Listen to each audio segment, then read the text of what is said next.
All right, guys. Next up, we have our all-star agri-commodities yield protocol, SPICE protocol. So everyone, please give a quick round of applause for SPICE protocol. Thank you. Good morning, everyone. Again, I want to thank Plume for the opportunity. We are SPICE.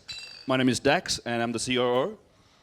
SPICE, we are the liquidity and the data layer for global supply chains. Supply chains are the bedrock of global trade. They're also fragile, as we recently found out with Trump's trade tariffs. We have seen supply chains move out of China into other parts of Asia, but the infrastructure, the financial infrastructure is not ready for that change.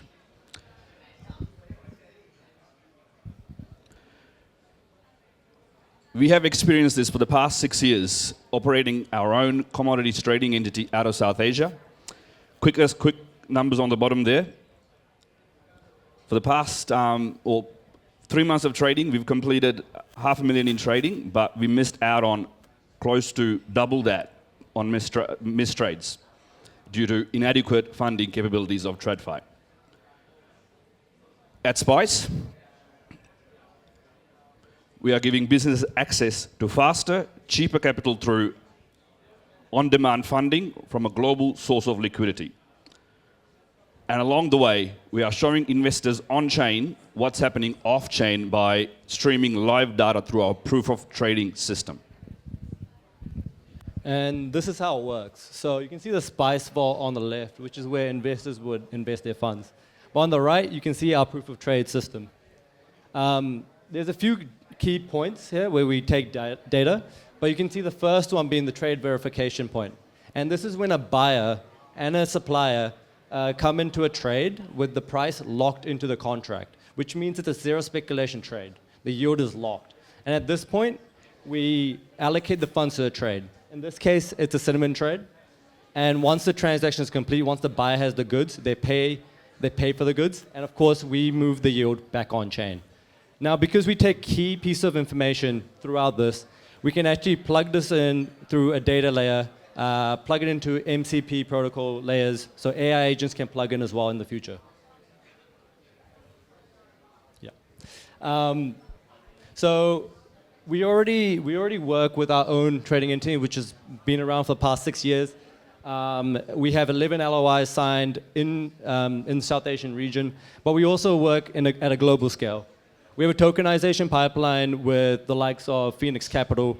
They're a South American mining outfit, and they help us dive into iron mining trades based out of Peru. So I'll skip along. So we're not just a liquidity and data platform. We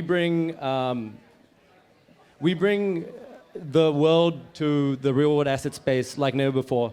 So through lending as a Trojan horse, we can actually bring supply chain payments on chain through Plume. Thank you. You guys can do a question. Yeah, just all right.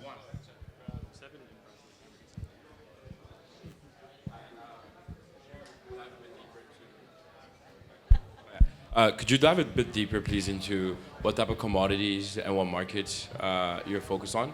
Is it pre-shipment? Is it post-shipment funding? Yep. How long are the cycles? Yeah, sure. So it's pre-shipment funding. So before the trade even starts, we fund the trade. So usually it's because they don't have the funding in place to actually buy the goods from the supplier, because the buyer only fronts up around 10% of the capital, right? So yeah, pre-shipment funding. is it What type of commodities and what regions are you focused on? So at the moment, we're focusing on South Asia, 20 different plus commodities, dal, rice, all the agri-commodities that have quick moving cycles. So we can liquidate one container within 5, 6, 7 days, and then get to move the money around within like a 1 month period. So it's 30-day pre-shipment financing, essentially.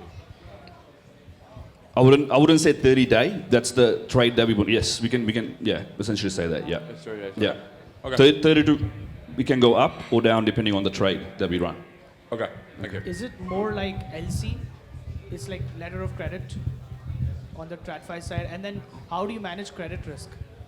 So The first stage, we manage everything in-house because we have the entity that's already done these trades for the past 6 years. But when we go outside of that, that's when we need to manage it in a normal TradFi sense. So all the credit risk is going to be similar to your normal TradFi assessment. And you guys take credit insurance as well, or do you guys also take credit insurance? Like every bank, when they do LC backing, they are mandatory required to back it with an insurance as well. Yeah. Just to manage the Yeah. credit So risk. so there's shipping insurance for the actual commodity. Normally that's covered in marine insurance. If you're saying credit insurance in terms of the actual business, then yeah, we'll have that as in place as well. Okay, awesome. Do you guys diligence the buyer? Do you guys diligence the buyer as well? Like the person that puts in the order?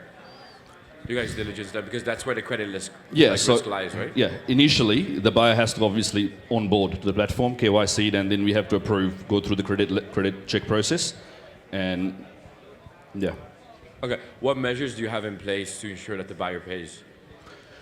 So the first stage, we only deal with the people that we already know. We dealt with the past 6 years. If there's a new buyer that we're onboarding, we'll have to take obviously collateral to make sure that they pay.